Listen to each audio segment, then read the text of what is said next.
Hola, ¿qué tal? Bienvenidos una vez más. Esto es Gracia y Paz Podcast. Hola, bienvenidos. Yo hice así. Iba a decir Aura.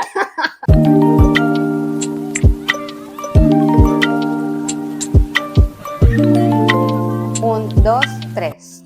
Hola, ¿qué tal? Bienvenidos una vez más. Esto es Gracia y Paz Podcast. Por acá, Aura. Hola, ¿cómo están? Yacelis por acá. Aura, siempre que nosotros nos hemos ido de viaje, sobre todo cuando implica el viaje a la playa, o que vamos a una piscina, o vamos a un lugar donde siempre se puede haber un peligro, nosotros como madres siempre lo primero que hacemos es colocar los salvavidas a nuestros niños. De hecho, en una oportunidad le coloqué tantos salvavidas a mi hija que no podía esa muchacha ni entrar al agua. De verdad que era muy incómodo para ella y hasta me decía, mami, quítame los salvavidas. Pero bueno, nosotros en nuestra vida también necesitamos de salvavidas, sobre todo en nuestra vida espiritual. Y eso es lo que precisamente hoy vamos a estar conversando sobre lo que es la salvación.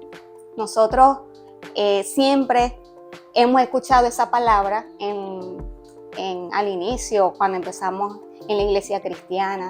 Siempre hemos escuchado esa palabra, algo muy importante dentro del cristianismo.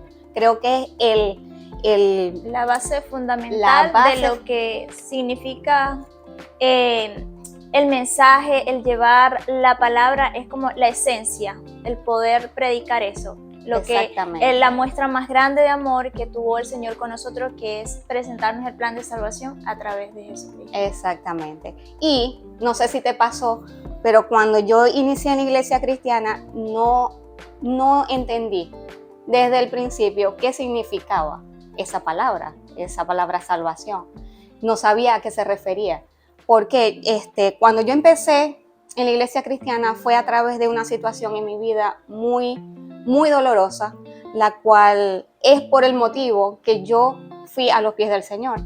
Sin embargo, desde el principio, yo no sabía que era salvación, porque yo lo que estaba buscando era una respuesta a esa situación que yo estaba pasando en ese momento. Como muchos llegan de esa forma a la iglesia, como que buscando algo, pero no en sí no saben qué. Exactamente.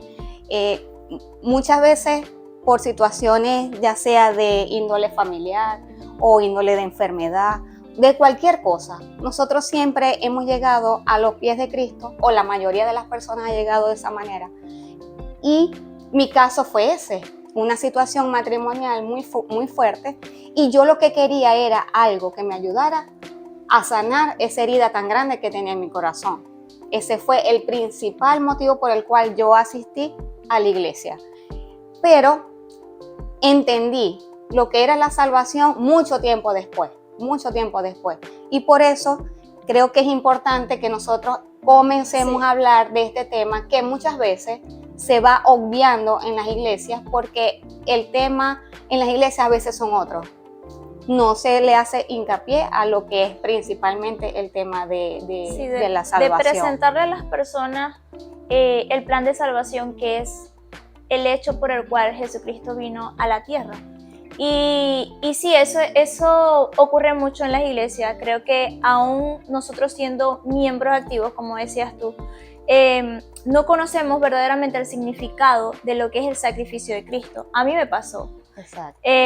Yo comencé en la iglesia desde muy joven, tendría unos 15 años, y mi caminar con el Señor nunca fue como que perfecto. Tuve muchos altos y bajos, donde asistía a la iglesia, pero había en mí como ese enfriamiento espiritual que de pronto puede haber en cualquier creyente. Y recuerdo que yo en todo ese caminar con Cristo muchas veces le fallé. Y le fallé tanto que hubo un momento en que me pasó eso, ¿no? No entendí lo que verdaderamente significaba el sacrificio de Cristo.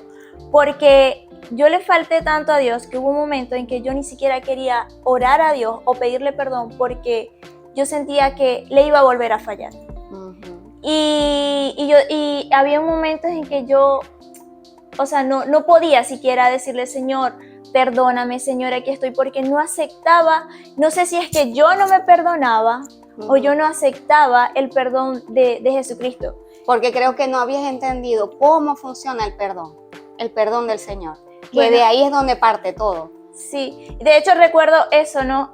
Lo que mi líder en ese momento me dijo, dile al Señor que te revele la cruz. Y para mí eso, o sea, yo en el momento no entendí hasta que pasó tiempo después, mucho momento de oración, de lectura de la palabra, donde yo pude entender que no se trataba tanto de mí, porque la salvación no depende tanto de lo que yo haga, sino de lo que el Señor ya hizo. Entonces me hacía falta primeramente aceptar su perdón, para yo también poder perdonarme y poder acercarme a Él de una forma confiada, de una forma donde yo supiera que ya Él pagó el precio por mí y que obviamente yo tenía que poner de mi parte porque tiene que haber un cambio. Se supone que cuando llegamos a la iglesia y aceptamos a Cristo, dice la palabra que nacemos de nuevo y de modo que si alguno está en Cristo, es nueva criatura. Exactamente. Y precisamente muchas veces nos dicen esas cosas a los nuevos que vamos entrando a la iglesia y nosotros quedamos como que, ya va, ¿qué significa eso? O ni siquiera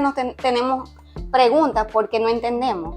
Simplemente estamos tan envueltos en nuestra situación, en nuestro problema, en lo que queremos resolver, que no nos damos cuenta de todas las cosas que todavía nos faltan por aprender. Y precisamente es lo que queremos hoy, hablar de la salvación. ¿Qué significa salvación?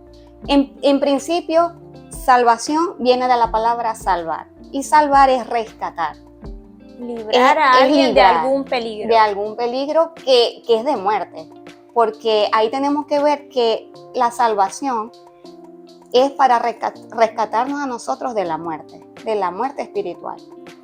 Todos en algún momento vamos a morir. De esa muerte nadie nos va a librar. En algún momento todos vamos a morir.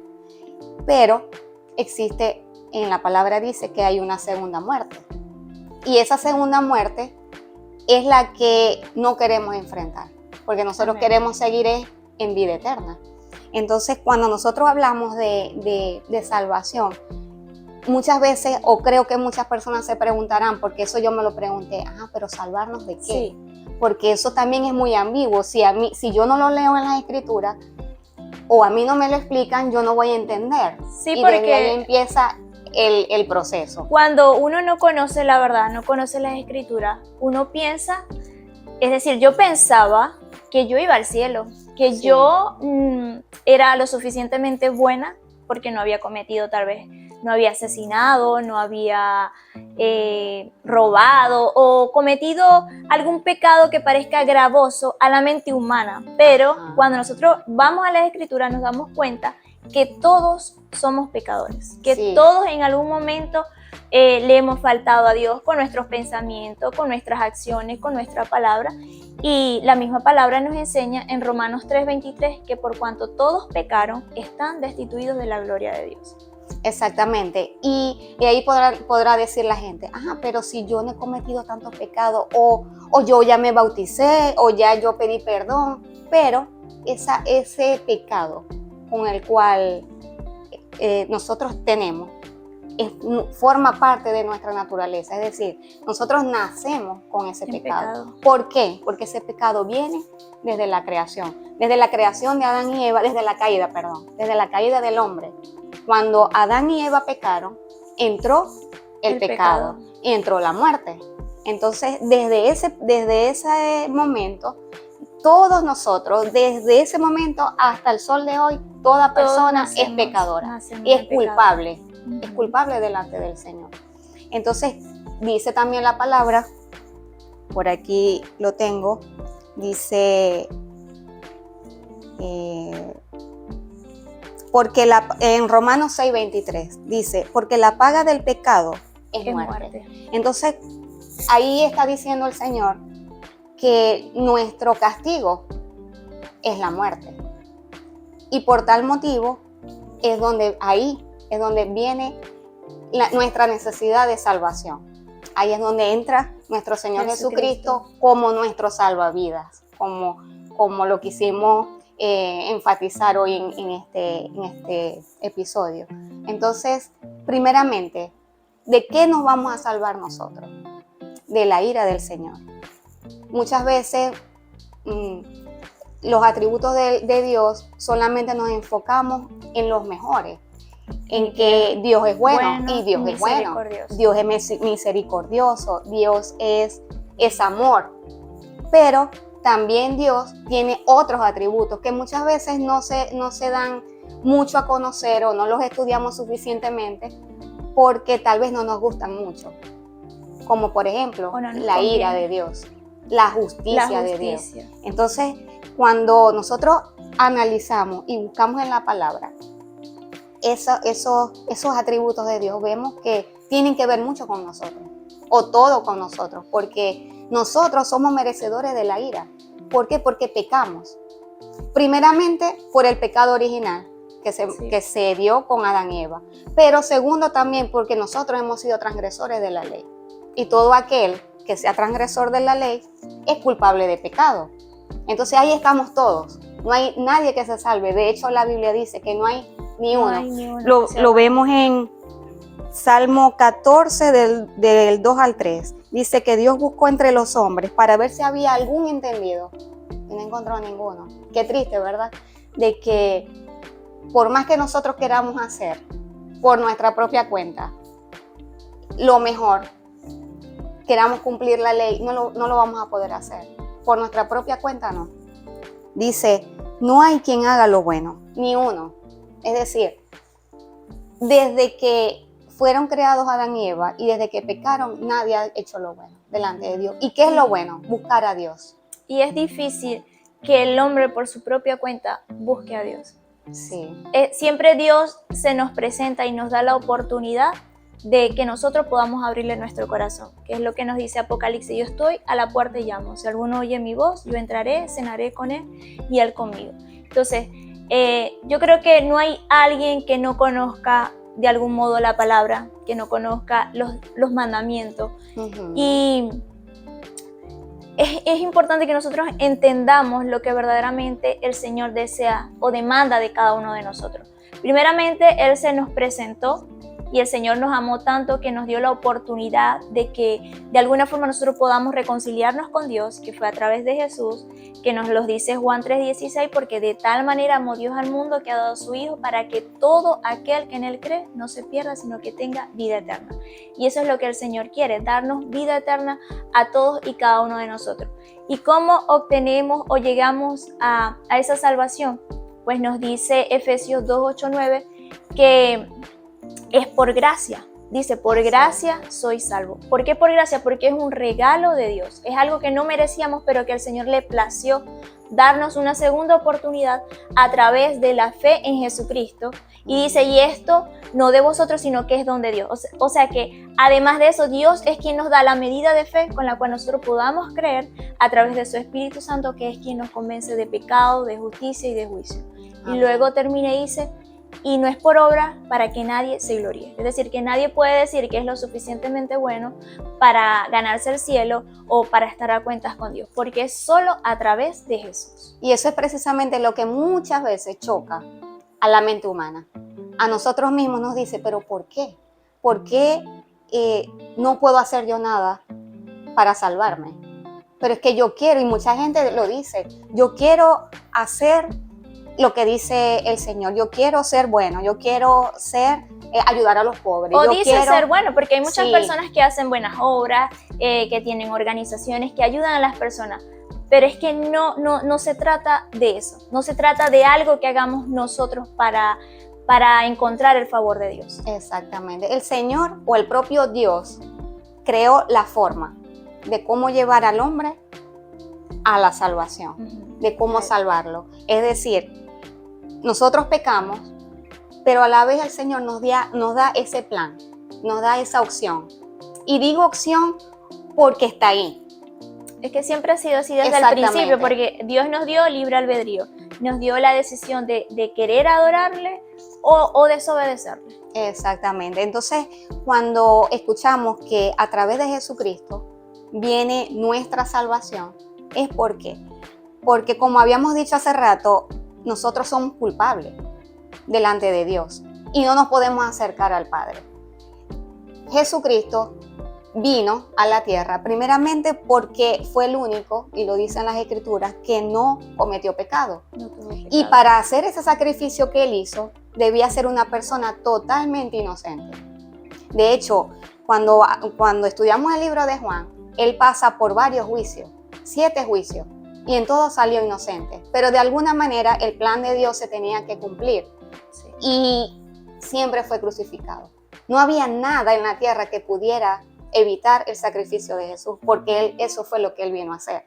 Muchas veces la gente piensa, no, lo que pasa es que pobrecito Jesús, no lo estoy diciendo de mala manera, porque él padeció, sino que eso era lo que él venía a hacer. Él, en el propio libro de Juan, él dice que nadie me quita la vida, yo la doy por mis ovejas. Entonces, cuando el Señor muere en la cruz, él está ahí pagando. Dijimos que la paga del pecado es la muerte. Entonces Jesús muere para pagar todos los pecados, los tuyos, los míos y los de todas las personas que crean en Él. Porque eso tenemos que también estar muy claro, que Jesús paga el pecado presente, pasado y futuro de las personas que en Él creen. Los que le reciben. Los que le reciben, los que creen en su nombre, los que creen en ese sacrificio. Entonces, cuando el Señor resucita, es cuando vemos que Él, la muerte no lo pudo retener, que Él venció la muerte. Esa es la palabra, Él venció la muerte. Entonces, cuando Él resucita, ahí es donde se glorifica el Señor y es cuando nosotros podemos decir, también se cumplió. Y somos glorificados. Y somos glorificados juntamente con Él. Entonces, de verdad que es demasiado grande lo que hizo el Señor y que muchas veces no lo entendemos. Y preferimos querer hacer las cosas a nuestra manera, queremos hacerlo de acuerdo a lo que nuestra mente básica, limitada, cree que puede hacer. Y tenemos que ir más allá. Por eso que la fe, si no viene dada por Dios, si no viene, por eso que como tú dijiste, es don de Dios, no vamos a poder creer esto tan grande, esta salvación tan grande que el Señor nos ha dado. Sí, porque es importante que nosotros tengamos en cuenta que también a veces nosotros queremos hablarle a las personas y de verdad que yo cuando le hablo a alguien de Cristo, el deseo de uno es que esa persona de verdad entienda el plan de salvación, que entienda lo que Jesucristo hizo por él, porque nosotros en nuestra mente, que es finita, ¿verdad? No entendemos que necesitamos verdaderamente de Dios, que no es buscar a Dios a nuestra manera, porque creemos que el ser cristianos o el congregarnos en una iglesia se trata como que de prohibiciones, de que no me van a prohibir vestirme así, me van a prohibir ser de cierta manera, y no se trata de eso. Creo que hay que entender que cuando nosotros aceptamos a Cristo, cuando nosotros seguimos al Señor, esa transformación viene sola, es decir, en la iglesia no se nos prohíbe nada, no es que el Señor nos prohíba algo, es que cuando tú naces de nuevo, el Espíritu Santo que mora en ti te trae una transformación a tu vida. Por eso es que Santiago capítulo 2 dice que la fe sin obra es muerta. Y muchas veces este versículo entonces se tergiversa y dice, pero entonces sí necesitamos de obra. Sí. Y no, en realidad quiere decir todo lo contrario. Quiere decir que una persona que dice ser seguidora de Cristo, pero lleva su vida en desorden, en desobediencia, en desastre, entonces esa es una fe muerta. Porque no estamos mostrando obras o no tenemos frutos dignos de arrepentimiento, que es lo que nos dice la palabra, que cuando nosotros aceptamos a Cristo, tiene que haber una transformación en nuestras vidas. Y esa transformación la va dando el Señor poco a poco.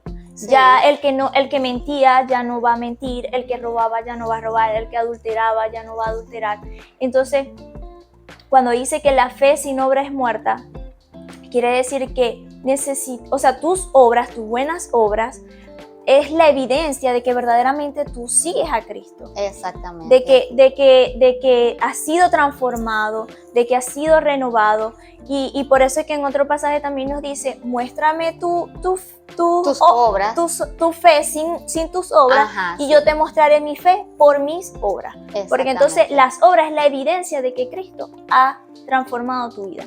Entonces, a veces las personas se limitan a acercarse a la iglesia por eso, porque no quieren dejar su vida anterior. Están muy atados a eso, ¿no? Por eso es que la palabra nos enseña que hay dos caminos. El angosto, que es el camino que nos lleva al Señor, que es las dificultades, que es donde nosotros tenemos una lucha constante con nuestra carne, porque la vida cristiana no es fácil. Y muchas veces se vende de que ven a Cristo y todos tus problemas se desaparecerán. Sí. Ven a Cristo y serás como que, financieramente bendecido. Sí. De verdad que no es así. Es un error. De hecho, la vida cristiana es mucho más difícil que muchas veces que hasta cuando estamos en el mundo. Sí. Hay personas que están en el mundo y ustedes ven que tienen de todo, que parece que no les falta nada y que son felices, pero en realidad no tienen a Dios. No tienen a Dios. Y lo más importante, yo entendí esto en un momento de prueba, de dificultad, en momentos donde quise acercarme a Dios. Y como les digo, el pecado nos separa tanto de Dios que nosotros no creemos que no merecemos el perdón de Dios.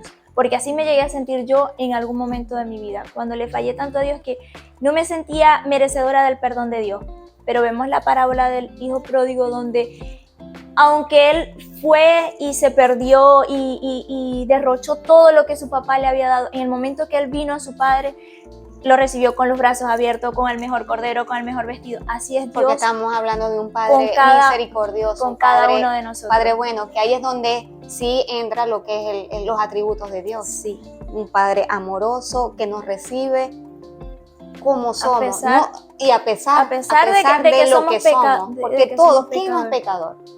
Todos somos pecadores. Es un mito, y muchas veces también mucha gente dice, bueno, porque ya después que hizo todo en el mundo, entonces va a limpiar sus pecados en la iglesia. Es verdad. A eso vamos. Porque el mismo Jesús dijo, yo no vine por sanos, sino por los enfermos. Y cuando hablaba de enfermos es eso, ¿no? Aquellas personas que estaban enfermas en su sentido espiritual, que tenían falta de Dios, que no conocían a Dios. A eso vino Cristo. Entonces, gracias al Señor que podemos encontrar esa gracia tan especial del amor de Dios en nuestras vidas. Y a medida que nosotros empezamos a escudriñar su palabra, es cuando empezamos a conocer verdaderamente a Jesús, verdaderamente a nuestro Dios. Y es cuando nuestra mente se va transformando, porque así lo decía Pablo. O sea, nosotros debemos estudiar las Escrituras para poder ser transformados. Amén. Porque después, cuando el Señor nos salva y somos nacidos de nuevo y empezamos a tener nuestra vida en Cristo, nosotros nos cambiamos de un día para otro. Vamos cambiando. Es un proceso. Nos vamos santificando día a día, pero eso no son rituales, no son rezos, sino a través de las Escrituras. Las Escrituras son las que nos van guiando. La que nos dice cómo debemos conducir. Claro, porque al conocer qué le agrada a Dios, cómo quiere que nosotros nos comportemos, cómo quiere el Señor que nosotros vivamos nuestra vida, y que disfrutemos la vida aquí en la tierra, porque eso es cierto también. Nosotros disfrutamos de la vida del Señor, pero de otra manera. Nos gozamos en Él. Nosotros estamos, gracias al Señor, llenas del Espíritu Santo. Que a pesar de las dificultades, de los problemas, que como decíamos anteriormente, ¿no? El llegar a la iglesia o el conocer al Señor no quiere decir que tu vida va a ser perfecta, que no vas a tener problemas, que no vas a estar a enfermar, que no vas a tener problemas económicos, no. La diferencia de un cristiano es que tiene esa fe y esa paz que el Señor nos da aún en medio de la dificultad. Que sabemos que el Señor nos dice que Él tiene cuidado de nosotros, que por nada estemos afanosos, sino que nuestras peticiones sean conocidas delante de Él. Sí. Entonces esa es la diferencia. Y otra cosa muy importante es que de acuerdo a nuestra vida aquí en la tierra, ya no nos vamos a enfocar tanto Sí, en lo material, en en la lo vida terrenal, terrenal, sí. sino que ya sabemos que después de esta vida vamos a tener algo mejor. Ya sabemos que esa salvación que nos ha dado, ¿cuándo la vamos a disfrutar verdaderamente y plenamente? Cuando estemos en presencia del Señor. Ese es el objetivo que el Señor ha hecho, rescatar a su pueblo, rescatar a los que Él escogió.